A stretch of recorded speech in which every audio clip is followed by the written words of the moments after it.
Hello, I'm Jenny Burkheiser, and joining us this weekend on Family Radio Network's Community Bridge is Sheri Few. She's the founder and president of USPIE. That stands for U.S. Parents Involved in Education. Sheri's here to talk with us today about their work and mission to restore parental authority over children's education. It's all coming up on today's edition of Community Bridge. Your life, your family, your community. Welcome to Community Bridge, Sheri. It's nice to have you and to have you back, actually. Thank you, Jennifer. I appreciate you having me back on the show. Absolutely. Sheri, we have lots of parents listening, grandparents, those who are single, but they're involved in the lives of children. Maybe they see across the pew at church. Tell us more about U.S. Parents Involved in Education, USPIE, and how it came to be about. So it started in the state of South Carolina where I live. We started way back in the year 2000 as South Carolina Parents Involved in Education. I became concerned about what I saw in the curriculum. There were infactual contexts in the history curriculum.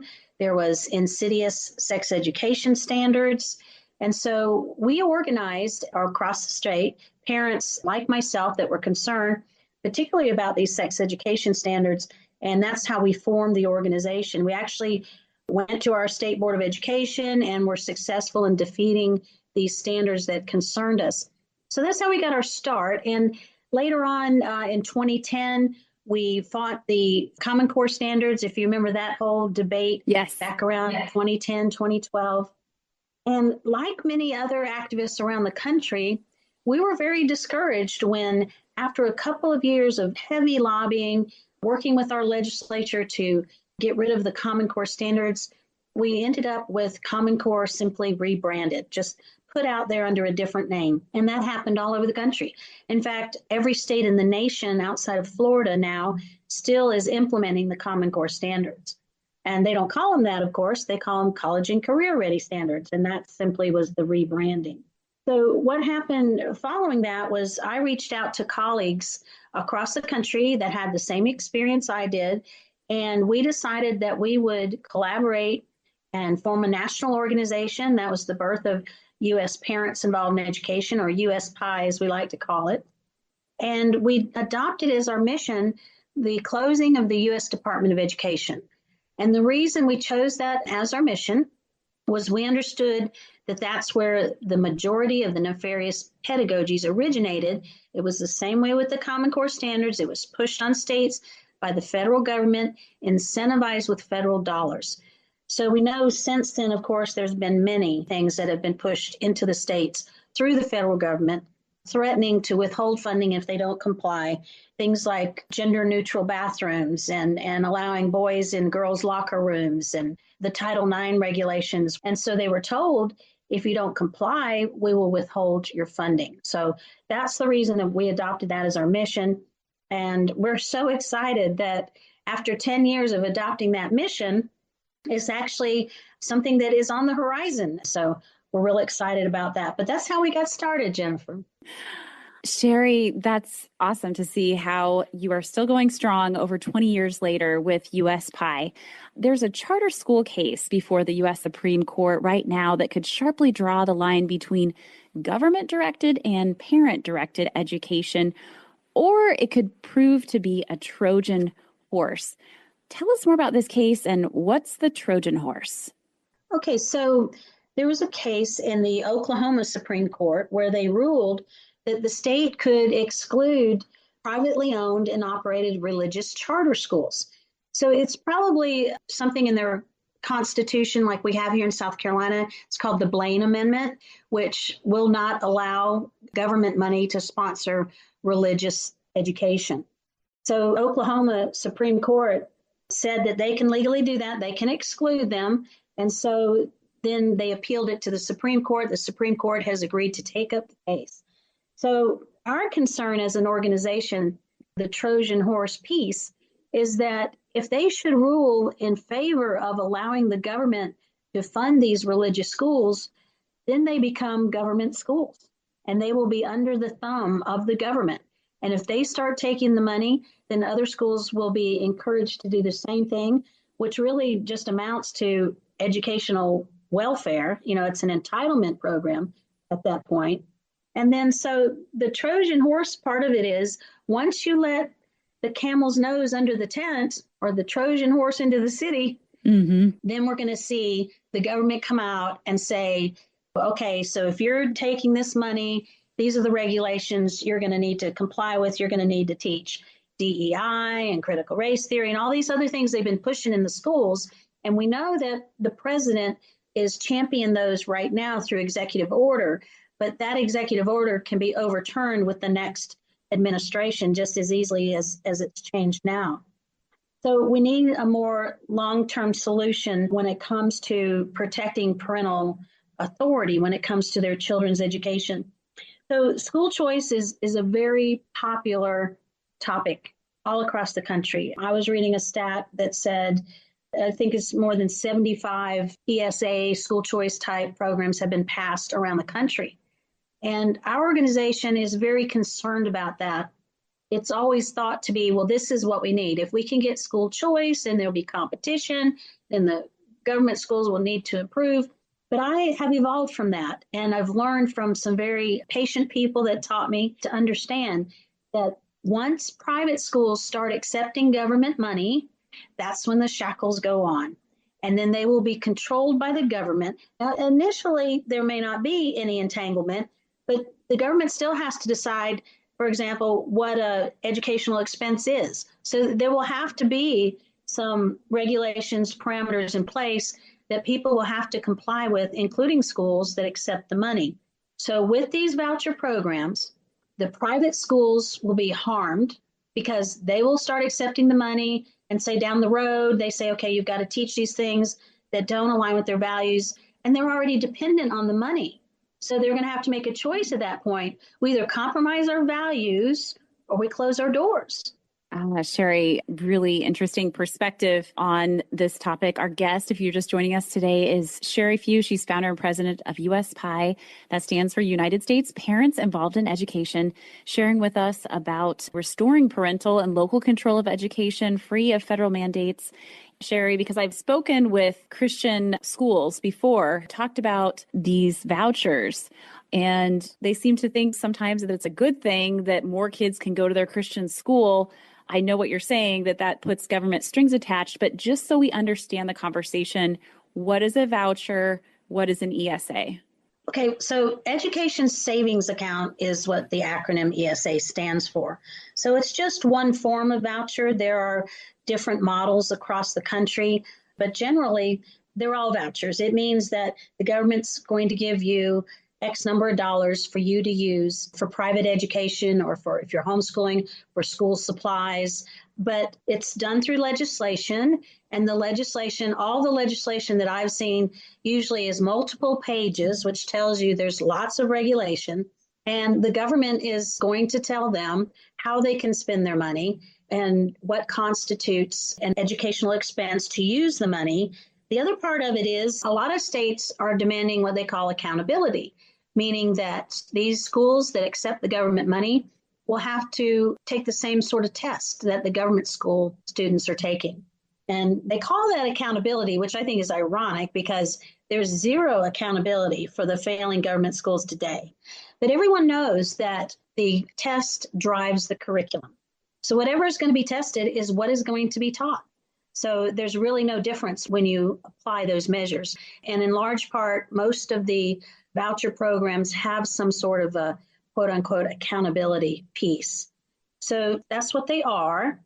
And again, we don't think it's a great idea. I can understand Christian schools thinking it's a good idea to have more kids getting a Christian foundation in their education. I would like to see that as well, but not at the sacrifice for the good education that they are currently providing. And as I suggested earlier, it could eventually cause them to close their doors or compromise. And I know that Christian schools do not want to compromise. Sheri, I'm actually a homeschool mom, and my son, he's 6 years old. He's in like a classical cooperative. And I was really interested when I heard some leaders within the organization saying they didn't support these vouchers, these educational savings accounts, because my initial thought was, Wait a minute, that's discriminatory. Why should I have to pay my taxes to support the public schools, the government schools out there, but yet we don't get any support for taking this extra effort to educate our child? What's your response to that? Well, that's great. I'm glad you asked that. First of all, we all as citizens pay for services that we don't utilize. In large cities, there's public transit systems that you may not use. In my small community, I pay for sewer and water, even though I don't benefit from those services through my taxes. So, with the public transit analogy, you could say, okay, well, the government should provide me money since I'm not riding the bus. They should give me money so that I can buy my own transportation. But if you do that, then the government's probably going to tell you what you can buy. They're probably going to put you in a two-seater electric car or something crazy like that. So then your choices really go away. So that's one side of it. And then the other side of it is, or another alternative that we promote that we think is better than a voucher, is for parents to be able to keep more of their own money. So to pay fewer taxes. So we can either cut taxes or we can increase the federal child tax credit. We advocate doubling that. And no information provided outside of what's already provided on your federal income tax, which is to simply list your child's Social Security number. You're already doing that anyway to get that tax credit, and check a box that says my kids don't attend government schools. And that's all they need to know is the kids are not attending government schools. Therefore, they receive the credit. They keep more of their own tax money, and they can better afford their alternative choice for education. Our guest today on Community Bridge, Sheri Few. She's founder and president of the organization United States Parents Involved in Education, also known as USPIE, sharing with us about what's going on within the United States when it comes to education, how parental and local control of education can be restored, and what they're doing to empower you to maintain your religious freedoms. Stay with us. We will ask Sheri specifically about what their organization's plans are for ways to right the course when it comes to restoring parental control of education free of federal mandates, coming up in just a moment. So stay with us. You won't want to miss it. I'm Jenny Burkheiser. You're listening to Family Radio's Community Bridge. Sheri, you said earlier that USPIE has a mission to end the U.S. Department of Education. Can you tell us what are some ways that you are looking to fix some of the issues with the Department of Education, free up state and local officials in 2025? So most people don't understand that on average, only about 10% of a state's education budget comes from the federal government. So we developed a blueprint for how to close the U.S. Department of Education, and the subsequent blueprint, I'd like to talk about both of them, but the second one was to show states how to wean themselves off federal funding. And so the first part of the plan for states is to do a cost of compliance study, because what we believe they will find is once they look at what it costs them to comply with all the regulations that come with that 10% of funding, they may only benefit for a very much smaller percentage, maybe 3 or 4%. And is it worth ceding control of your classroom for that 3 or 4% of funding? Now, the blueprint that we first developed in 2017 on how to close the U.S. Department of Education, we updated it in December of 2024, just a few months ago. And it has 5 steps that I'll just run through real quickly. The first step is to send all program management and funding to the states, repeal all laws permitting federal intervention in K-12 education, starting with ESSA. So the reason that's important is because there are other federal agencies that intrude on local control of education. So there are some federal laws that need to be repealed. A third and very big step is to privatize college loan programs. We all know what a disaster it has been for the government to be overseeing and providing student loans. So we have to put those into savings and loans institutions, and students will need to qualify and be able to verify that they will have the means to pay it back, just like any other person does when they take out a loan. And a lot of money is tied up in that. Fourth step is to eliminate all offices and divisions and related spending at the Department of Education. And the fifth and final and very important step is we have to reduce federal tax collection, shifting that education revenue back to the states. So individuals, they need to have their taxes reduced relevant to the amount of money that that state is sending to the federal government for education. So we need to shift that revenue, allowing the states to have the funding they need to create their own programs. So those are our 5 states with the blueprint. As I mentioned, we recently updated it, we republished it, and we sent a copy to every member of Congress, to the president, to his chief of staff, all of the decision makers. So we're hoping to have more opportunities to share the research we've done in the most effective way to not only close the Department of Education in federal mandates, but do it in a way that's lasting. Because as I mentioned, executive orders can just go away with the next administration. So we need something that's going to be permanent and lasting, and ultimately will restore parental and local control of education. Obviously, states will be in charge, but even beyond that, we need to empower parents and local communities more to make the decisions about the children in their communities. We know that government closest to the people governs best. Oh, Sheri, it's so interesting. I learned so much today. Our guest today, if you just joined us, is Sheri Few. She's founder and president of USPIE, standing for United States Parents Involved in Education, discussing with us about restoring parental and state more localized control of education. Sheri, if you could give one piece of advice to someone listening right now who's concerned about the education of the child in their life, maybe it's their child, their grandchild, but they don't know where to start, what would that advice be? Okay, so the first thing I would say is that you have to get your kids out. It is that toxic. So that's the first advice. And I know a lot of parents think, well, I can't really afford that. Our family needs the 2 incomes. I can't afford a private Christian school. But I believe that you have to be willing to make sacrifice for the good. When you sacrifice, you do it for something better. When Jesus sacrificed, he did it for us, for something better. So sacrifices aren't such a bad, ugly thing. You make sacrifices for something better, and this better would be to protect your children. And I believe with all my heart that if parents make that decision and decide to homeschool their children, because I think homeschooling is the very best option. Christian schools are also a good alternative, but there's nothing like homeschooling. I hear from parents all the time about how rewarding that experience is and how they wouldn't dare turn that over to any other adult, that they believe it is absolutely their responsibility and it's extremely rewarding. So I believe that God will provide for those families that make that God-honoring decision.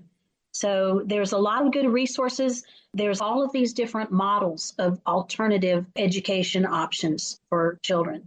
There's the cottage model where parents pool their money together and they hire a teacher to teach their kids within those few families, kind of like the one-room schoolhouse.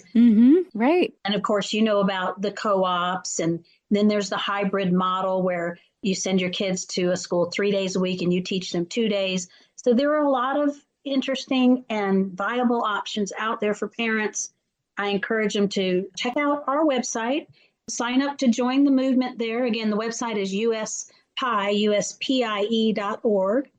And we have some great resources for parents there, especially if they're interested in taking on their local school board, running for school board, those kinds of things. Sheri, thank you so much for sharing with us today on Community Bridge and Family Radio. It's always a pleasure to speak with you and hear the passion you have for the youth, the children of the United States, as well as their parents. Well, thank you, Jenny. I really appreciate you having me on. Oh, you're welcome. Again, I'm Jenny Burkheiser. Our guest today on Community Bridge has been Sheri Few. She's the founder and president of USPIE, that's U.S. Parents Involved in Education, talking with us about ways you can be involved in restoring that parental and local control of education, as well as empowering parents as the ultimate authority when it comes to their child's education. You can learn more by going to their website, uspie.org. That's uspie.org. I'm Jenny Burkheiser. Thanks for joining us today on Community Bridge on Family Radio. Community Bridge. Your life, your family, your community. Community Bridge.